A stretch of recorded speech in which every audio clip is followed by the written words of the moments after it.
ధర్నా కార్యక్రమం జరుగుతుంది.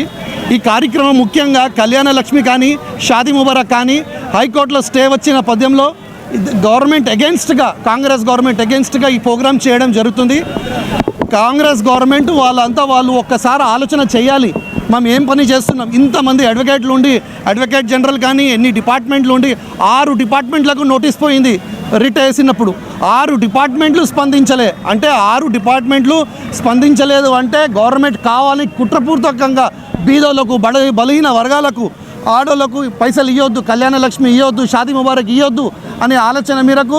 ఎందుకంటే ప్రతి ఊరికి, ప్రతి గ్రామంకి ఎక్కడ తిరిగినా మంది అంతా, ఆడోళ్ళంతా 1 తులం బంగారం ఏమాయి, 1 తులం బంగారం ఏమాయి, 1 తులం బంగారం ఏమాయి అడుగుతుండ్రు. ఆ 1 తులం బంగారం ఇయ్యలేక, వాళ్ళకు శాత కాలేక ఈ గవర్నమెంట్ ఏం చేస్తుందంటే ఈ షాదీ ముబారకే బంద్ చేస్తే అయిపోయి, కళ్యాణ లక్ష్మి బంద్ చేస్తే అయిపోయి అని చెప్పి ఆలోచన మేరకు ఈ స్టే తీసుకురావడం జరిగింది. ఖచ్చితంగా కాంగ్రెస్ గవర్నమెంట్ నియత్ మీద డౌట్ ఉంది.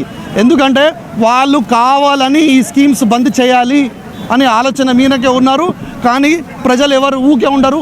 చాలా కష్టపడి తెచ్చుకున్న తెలంగాణలో బీదోళ్ళు, బలహీన వర్గాలు ఖచ్చితంగా వాళ్ళకు ఆర్థిక సాయం గవర్నమెంట్ నుంచి ఉండాలని చెప్పి కేసీఆర్ గారు ముందు ఒక 51,000 ఇచ్చి, దాని తర్వాత 75,000 చేసి, దాని తర్వాత ₹1,00,000 చేసి, ఇప్పుడు ఆ స్కీమ్ కొనసాగుతుంటే ఈ కాంగ్రెస్ వాళ్ళు తులం బంగారం కూడా ఇస్తున్నారు. ఆ తులం బంగారం ఇయ్యక ఇంకా కళ్యాణ లక్ష్మికే బంద్ పెట్టడం చాలా దుర్భాగ్యం.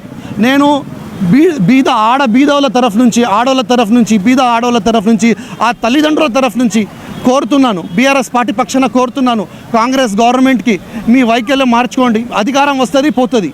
అధికారం వచ్చినప్పుడు ప్రజలకు ఏమైనా మేలు చేయండి, మంచి చేయండి. అంతేగాని ఉన్న పథకాలు తీసేసి లేనిపోలు అన్ని కిరికిరీలు పెట్టించి ఏం 4,000 పెన్షన్, 2,000కి 4,000 అన్నారు, ఇవ్వలేదు. ఆడోళ్ళకి స్కూటీ అన్నారు, ఇవ్వలేదు. ఎవరెవరికి ఏమేమి స్కీమ్స్ అన్నారో ఇవ్వలేదు. ఇప్పుడు కూడా ఈ షాదీ ముబారక్, కళ్యాణ లక్ష్మి వెంటనే అమలు చేయాలి, కౌంటర్ వేయాలి, ఆ స్టే వెకేట్ చేయించాలి. అది ప్రభుత్వం ఒక బాధ్యత. నేను ఈ తరఫు ఇవాళ బీఆర్ఎస్ పార్టీ తరఫు నుంచి మేమందరం కోరేది ఒకటే, మీకు అవకాశం వచ్చింది, ప్రజలకు న్యాయం చేయండి, క్షేమంగా పని చేయండి.